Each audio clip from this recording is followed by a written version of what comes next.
জনতার বিক্ষোভের মুখে সরকার পতনের পর দেশ ছেড়ে পালিয়েছেন প্রধানমন্ত্রী শেখ হাসিনা।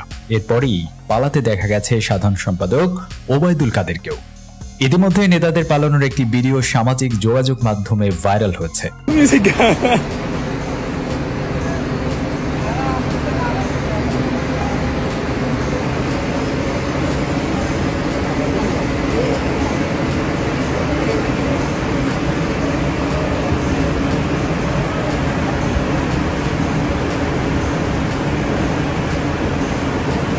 বিমানে থাকা ওবায়দুল কাদের একটি ছবি সামাজিক যোগাযোগ মাধ্যমে ভাইরাল হয়েছে। সেখানে দেখা যায় বিমানের সিটে বসে আছেন ওবায়দুল কাদের।